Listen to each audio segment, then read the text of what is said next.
சுச்சக்கர வரதாச்சாரியம் சுத்த சத்வ குருத்தமம் ஸ்ரீநிதி ராகவம் வந்தே ஹி அபார கருணாகரம் கவிதாஜித கல்லோலி கன்யகா காந்தவக்ஷசே கருணாதி குணாட்யாய கமலா நிதயே நமஹா. ஸ்ரீ சங்கரா தொலைக்காட்சி நேயர்கள் அனைவருக்கும் வணக்கம். புன்னகை ராமாயணம் பாலஸ்பந்தம் 10வது ஸ்லோகத்தை இன்றைய தினம் நாம் அனுபவிக்க உள்ளோம்.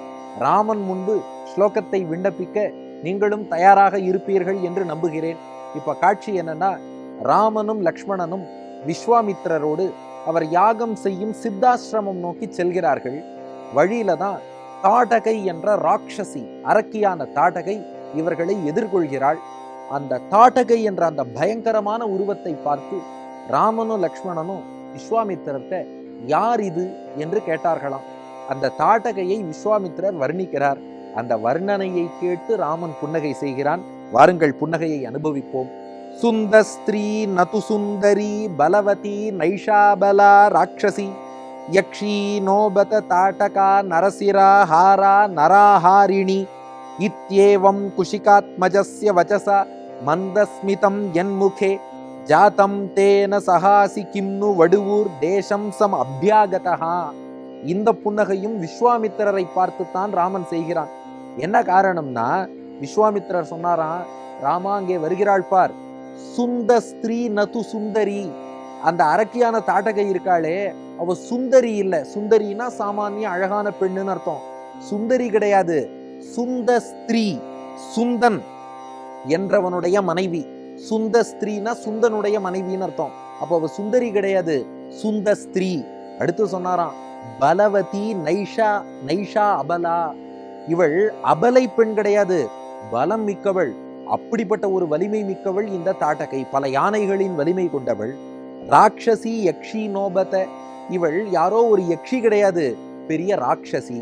அப்போ இவ சுந்தரி கிடையாது, சுந்தஸ்திரீ, சுந்தனுடைய மனைவி. இவள் அபலை பெண் கிடையாது, பலவதி. இவள் யக்ஷி கிடையாது, ராட்சசி. மேலும் எப்படி வந்திருக்கா, பொதுவா பெண்ணாக இருந்தால் கழுத்திலே ஆபரணங்கள் அணிந்து வருவார்கள். இவ தங்க நகை வைரம் அதெல்லாம் அணிஞ்சு வந்திருக்கான்னா இல்லையா. தாட்டகா நரசிராஹாரா, மனிதர்களுடைய நரம்புகளை எல்லாம் கழுத்துல மாலையா அணிஞ்சு வந்திருக்காளாம். அப்புறம் என்ன உணவு சாப்பிடுவான்னா, நராஹாரிணி, மனிதர்களை தான் உணவா சாப்பிடுவாளாம்.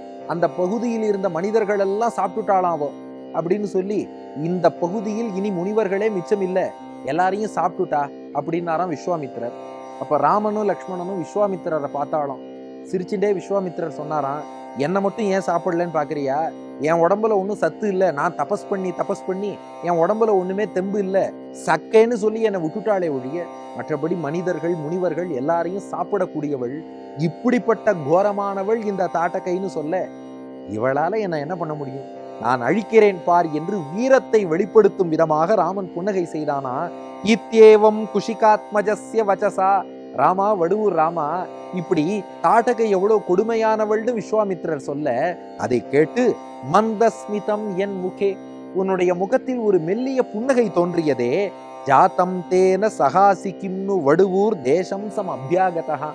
அதே புன்னகையை இப்போது வடுவூரிலும் காட்டிக்கொண்டு நீ எழுந்தருளி இருக்கிறாயே, அந்த புன்னகைக்கு என்ன அர்த்தம்னா, இந்த தாட்டகையால் என்ன பண்ண முடியும், இதோ அழித்து காட்டுகிறேன் பார். ஏன்னா இத்தனை மனிதர்கள் இத்தனை ரிஷிகளை துன்புறுத்தியிருக்கான்னா இனி பகவான் பார்த்துட்டு சும்மாவா இருப்பான், அவளை தண்டிக்க போகிறான் அல்லவா.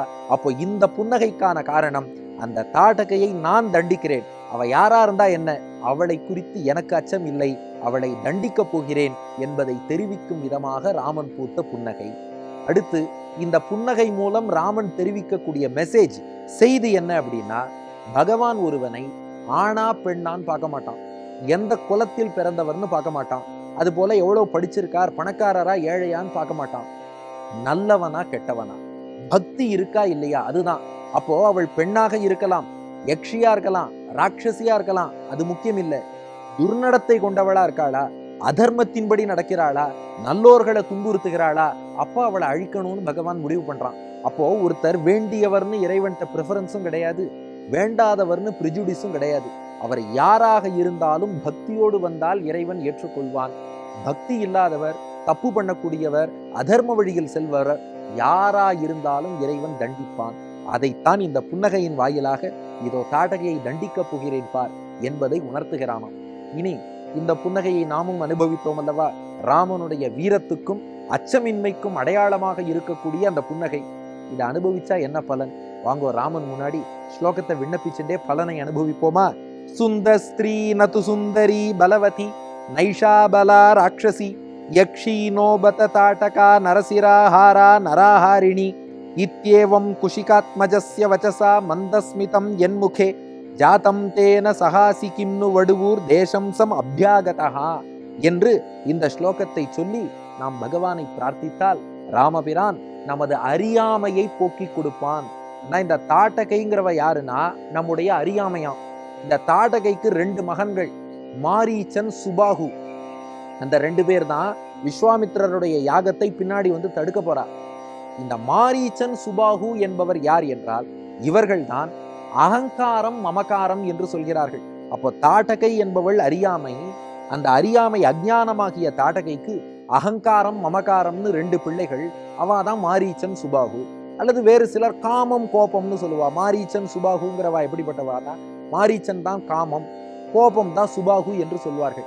அப்போ இந்த தாட்டகை என்பவள் நம்முடைய அஞ்ஞானம் என்னும் அறியாமையை குறிக்கிறாள்.